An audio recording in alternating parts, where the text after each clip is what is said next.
పైకి చెప్పటం కాదు, మనకు మనం ఆపాదించుకోవటం కాదు, కానీ ఆ నిజంగా క్రీస్తు వల్లే. క్రీస్తు కూడా ఎక్కడ చెప్పినా కానీ ఊరికి నేను చెప్పు వదిలిపెట్టలేదని. నిన్ను వల్ల నీ పొరుగు వారిని ప్రేమించు. నీకు ఆకలి వేస్తే నువ్వు అడిగి తింటాం కాదు, వాళ్ళకు కూడా. కాబట్టి లేకపోయినా సరే భోజనాన్ని సిద్ధపాటు చేసేవాడు. ఎక్కడైనా సువార్త చెప్పి దగ్గర ఖచ్చితంగా క్రియలు చేసేవాడు అన్నమాట. అర్థమవుతుందండి? ఆయన ఉట్టి మాటలు ఎక్కడ చెప్పేవాళ్ళు కాదు. ఈ రోజుల్లో క్రైస్తవులు ఏంటంటే ఆడబట్టినా కానీ సువార్త సువార్త సువార్త అని ఉట్టి మాటలు చెప్పుకుంటూ తిరుగుతున్నారు.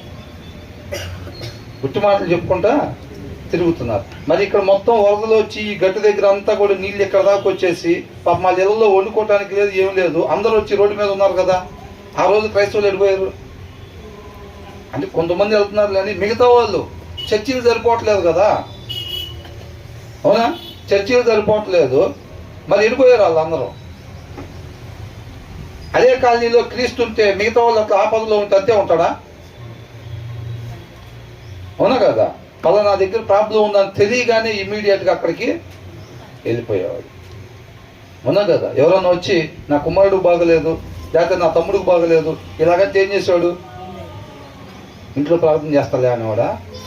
నేను ఇంట్లో ప్రార్థన చేస్తాను వెళ్ళానవాడా? ఇమ్మీడియట్గా అక్కడ బయలుదేరి వెళ్ళిపోయి క్రియ. అవునా? మనం కూడా క్రైస్తవుడు. Love is not a feeling, love is a work. ఏంటంట? ప్రేమ అనేది అదొక ఫీల్ లాంటిది కాదు. ఈ లోక ప్రేమ ఫీలు. నువ్వు లేకుండా నేను ఎట్లా ఉంటాను అన్నారు ఇంకో భార్యతో, ఏమైంది? అది కాదు, ఇంకా అజ్జాలు. అవునా? అదే ఒకవేళ భార్య అంటే, భార్య అన్నా కానీ భర్త కూడా ఇలా అదొక ఫీల్ ఉండిద్ది. అవునా? నిజమైన ప్రేమ ఎట్లా ఉంటుంది? భార్య తినలేదంటే భర్త తినకపోతే ఎలాగ అల్లాడిపోతాడో అలాగా అల్లాడిపోవాలి. అవునా కదా?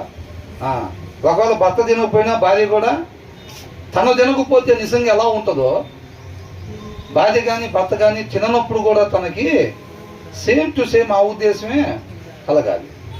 అప్పుడు ఏం చేస్తాడో చూసుకొని తను ఇమ్మీడియట్గా ఎందుకు తినలేదు, ఏంటి పరిస్థితి, ఒకవేళ నేను ఏదన్నా మాట అనటం వల్ల తినలేదా, సరే దానికి సంబంధించి మనం వెళ్ళి ఇమ్మీడియట్గా దాన్ని ఆ గ్యాప్ని తీసేసుకోవాలి, సమాధానపరచాలి, తన భోజనం చెయ్యాలి. అది మనకు అనిపించింది అనుకో, మనం ఎవరైనా ఒక మాట అనటం వల్ల మనం తినకుండా ఉన్నాం అనుకో, మనం అదే కదా కోరుకుంటాం.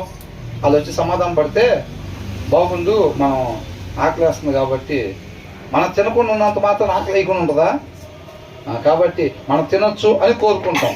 కాబట్టి ఎదుటి వాళ్ళు కూడా అదే కోరుకుంటూ ఉంటారు. అందుకనే వాక్య సారాంశం ఏం చెప్తుంది? నీకు జనాలు ఏం చెయ్యాలని కోరుకుంటావో నువ్వు జనాలకి అది చెయ్యాలి.